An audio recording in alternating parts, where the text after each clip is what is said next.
The Red Earth encounter, Bruce Lee and Togo Duce. The Arizona desert does not forgive those who do not deserve it. That was what Togo Duce had learned before he could even walk. He learned it the same way the men of his lineage learned everything that matters. Without words, without books, without classrooms, with their bodies against the world. His father taught him that the desert has a memory, that every red stone in these lands carries the breath of the warriors who fought here before him. Togo Duce was 34 years old in the autumn of 1970. In those 34 years, he had won every fight he ever stepped into, not 70%, not 90%, every single one. The men of the San Carlos Reservation called him by a title that doesn't translate directly, but means something close to the one who does not yield. His body was the result of 16 years of daily training in Apache fighting techniques, a system built not for show, but for survival on real terrain against real enemies. That autumn, news spread through the camps like wildfire. A film crew was coming to Arizona, and with them, a man named Bruce Lee. One of the council's youths, a 19-year-old named Santiago, told Togo what he knew of this Chinese man from Hong Kong who did things with the human body that defied belief.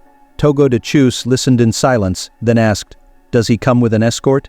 Does he come with other trained men, or does he come alone?" Santiago replied that he came with a small film crew and an assistant, a large Hawaiian who also trained. Togo nodded slowly. "Then tomorrow," he said, "I bring a proposal." In the golden October light, a small man descended from a truck. He was only 5'8" inches, 1.72 m, and lean, more like bamboo than metal. He had a way of walking that was neither slow nor fast, neither tense nor relaxed. It was simply efficient. Togo Duce stepped forward. Through Santiago's translation, he spoke, "I have heard you are a man who knows how to fight. I have heard that no one who has challenged you has won.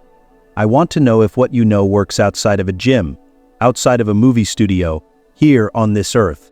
The air grew still. Bruce Lee looked at Togo directly and asked, "What do you propose?" Togo pointed to an open clearing of red earth, a fight with no tournament rules, no time limit, no referee, only until one of the two cannot continue. Then, he added loudly for everyone to hear, "The white man has no power." 9 seconds of silence followed. Bruce Lee kept his gaze fixed on Togo. He showed no anger or surprise. At the end of the 9th second, he said quietly, "I accept." Togo Duce arrived barefoot. His feet were like roots, sensing every inch of the ground.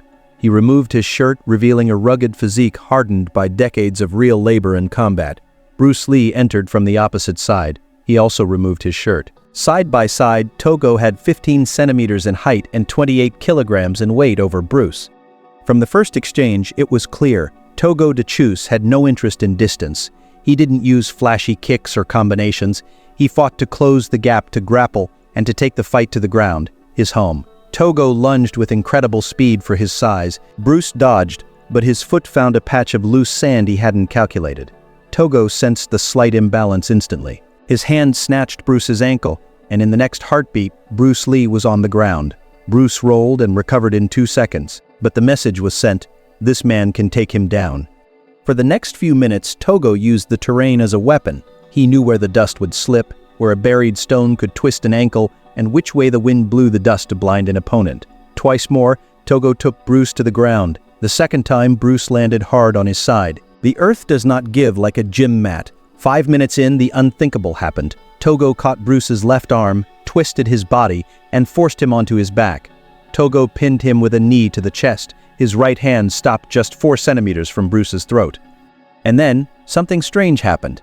Bruce Lee smiled. The adaptation Bruce Lee didn't get up immediately. With Togo's knee on his chest, Bruce did something no Western-trained fighter would do. His body went limp, not from surrender, but like water. Togo felt the change in density. Bruce's left arm slid out of Togo's grip as if his bones had turned to liquid. As Togo adjusted his weight by just 5 centimeters to compensate, Bruce used that tiny window of geometry to spiral out from underneath him. When they both stood again, the fight changed. Bruce Lee moved lower now, his center of gravity dropped, his feet maintaining constant contact with the red earth. He was no longer a visitor, he was part of the terrain. When Togo lunged again, Bruce didn't retreat. He moved diagonally into the dead zone of Togo's attack, redirected the Apache's momentum with a forearm block, and placed a palm strike squarely on Togo's chest. It wasn't a finishing blow. It was a statement. He could have hit him. He chose not to. The two men stood 3 meters apart, breathing in the red dust. "When did you learn the ground?" Togo asked. "I never learned it," Bruce replied. "I just learned it here, with you." The legacy the combat didn't end with a knockout. It evolved into a conversation.